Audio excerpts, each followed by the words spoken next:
Hello and welcome to Health Matters. I am Mary Alala Yusuf, and it's so great to be with you again. An emergency is a situation that poses an immediate risk to health, life, property, or environment. Most emergencies require urgent intervention, so the situation doesn't get worse. Sometimes, though, mitigation may not be possible, and agencies may only be able to offer palliative care for the period after the emergency.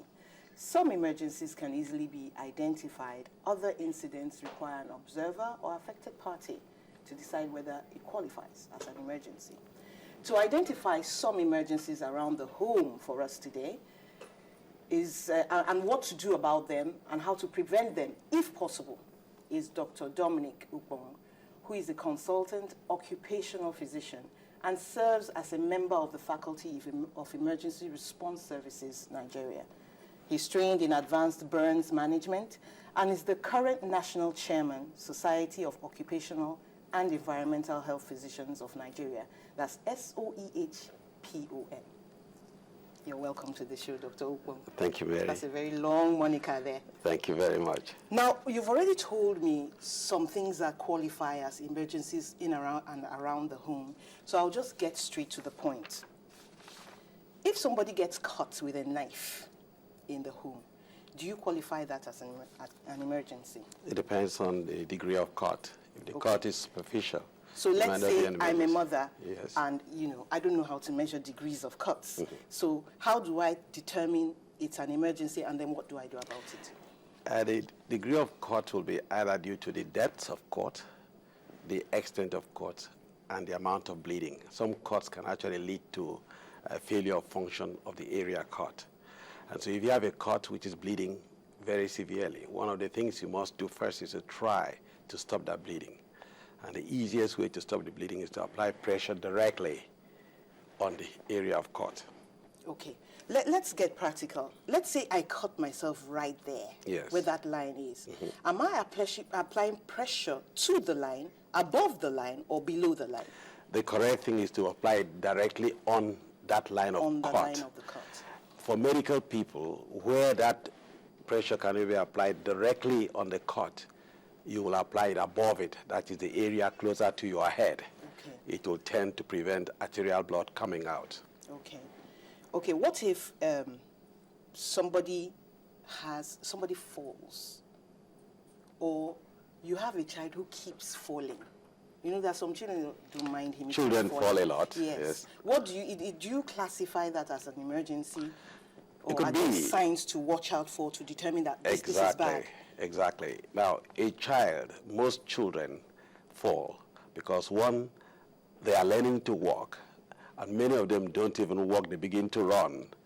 And partly also, the home may not be properly prepared for such situations because either the cleaners have left the floors wet without warning, or the child's shoes or no shoes are there. All that. Or laces are all tangled up. Exactly.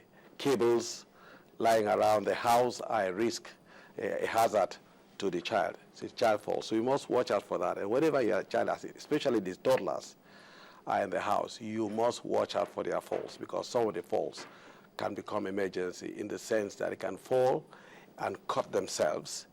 They can fall and knock themselves out. Okay. And if they fall on a staircase, of course, that is a serious emergency because they hit their head, a head injury. That's straight to the hospital then? Yes, naturally. Okay. Now, how about if someone is choking? This happens a lot. I even actually saw a child. The child was choking, and for the longest breadth of time, did not draw in any air. What do you do to such a person? Or can the person do something for himself or herself? Surely. Choking is better prevented if you eat slowly and avoid talking. Okay. You will not likely choke. If you take small bits at a time, you are not likely to choke. But if you are gobbling so much at the same time, or the child is crying and you are trying to force feed the child can choke. An adult can also choke. Those who eat very fast and are talking at the same time. So it's absolute no to force feeding? No, don't. Don't force feed at all. You gently coax the child and make the child accept the food, or you give him bits. The child could be playing, and each time you bring a little bit and he will take and continue to play. And if the person actually chokes, there are ways of helping that person, because choking actually tends to block your airway. And for a child, it's easier. Usually, you turn the child upside down and tap the child on the back. Upside down? Yes, small children is easy. And tap the and back? tap at the back, and it will come out. A small baby, that can easily be done. An adult, you actually go behind the adult, get your arms across the person's abdomen, closer to the chest, not on the chest, but closer to the chest, and give the person a very sharp pressure. Inward pressure? Yes, inward pressure. The person is likely to get out the choke, whatever is choking that person. But if it is not possible to dislodge the choke, it is a very, very urgent situation. Must be rushed to the hospital as fast as possible. Okay. How about, this happens a lot, somebody just steps on a nail and the nail punctures the foot or any other part of the body? Nail puncture, the main problem there is pain.